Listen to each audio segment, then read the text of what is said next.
Thank you. Mr. Lamborn. Thank you, Mr. Chairman, and I want to thank all of you for your service to the country, including your work on this commission. And Chairman Booyer, I enjoyed working with you on the VA committee when you were ranking member there. So I want to, and I'm so glad that you are working on, among other things, collaboration between the Department of Defense and the VA. In my district in Colorado Springs, there are about 100,000 veterans and about 40,000 active duty personnel, plus many, many thousands of dependents. So this issue of a better transition from DOD to VA is very important, and I'm so glad to hear of the work you've done on this. And of course, we've referenced recommendation number 8, and there's also number 12, better prepare service members for transition to civilian life. What would you say there, and I'll start with you, Chairman Booyer, would be your recommendations specifically on how to better prepare service members for a transition to civilian life? Well, I think Congress did a wonderful thing with the new GI Bill. We really did. That is a tremendous valuable product that helps prepare them. The recommendations we enthusiastically support. I would like you to know that there are governors out there that are frustrated with the Department of Labor with regard to their VETS program.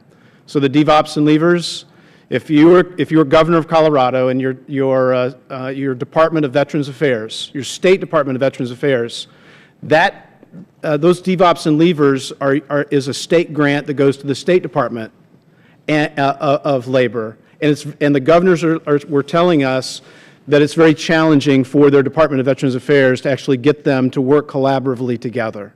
And so we want to make sure that these grants that get to the states, if you've got your Director of State Veterans Affairs who's responsible for that seamless transition, that he can actually perfect and get his job done. You know, this idea of, well, this is my job and this is all I'm going to do. I don't do any other duties as assigned. That's got to end. And that's part of the genesis. Pete, do you have Ed?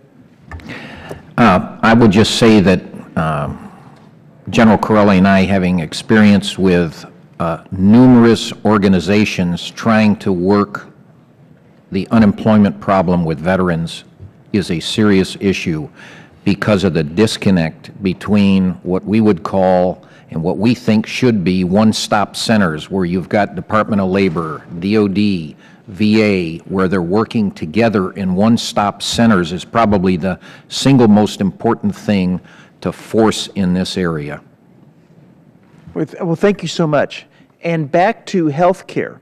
And one idea I had that I put into the NDAA last year was a pilot project to be investigated on a joint DOD-VA healthcare facility in Colorado Springs, because there's such a need there with active duty and veterans, and we're behind the curve in supplying that health care that's much needed. What kind of collaboration has worked and that you would like to see working better together in the future? Or with your experience, which you've seen, I think members of the committee have, a lot of these collaborations are personality driven in particular localities, and those crucibles produce great ideas. Those great ideas don't necessarily disseminate across the health system. When you have a joint executive committee that has the power to implement, you take that crucible of an idea that was born out of Colorado Springs and you send that to the JEC can actually then move it centralized, and we get greater perfection and clarity across the system. Mr. Chairman? Yes, Congressman, let me just say very quickly, the recommendations that we've provided here, we're proposing, the ones on TSP itself, that helps prepare service members as they transition from the military to civilian life. The ones that we've made with regard to health care, the insurance plan itself, that's more closely associated with the kind of things they would experience as they go into civilian life from the military. So those are some of the things that we've done. And I'd like to ask Commissioner Corelli to just speak briefly on that as well. Well, I would like to tell you one thing you could do, and that's rationalize the drug formularies between DOD and VA.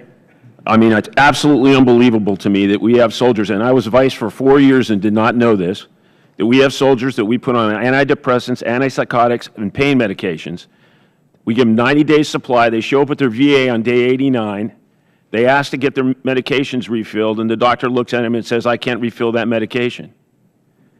Now, that's wrong. And quite frankly, I think that's breaking faith with those who have served and those that are in need of those medications that have worked. And that would be a huge, huge thing that this committee could help us do.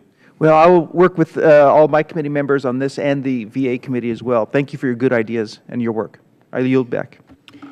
As a matter of fact, there is a member of Congress who's a practicing psychologist who has made this exact point to me. He tries to help people, and they can't keep them on the same medicine when they do this transition, and the enormous problems that come from that is unbelievable.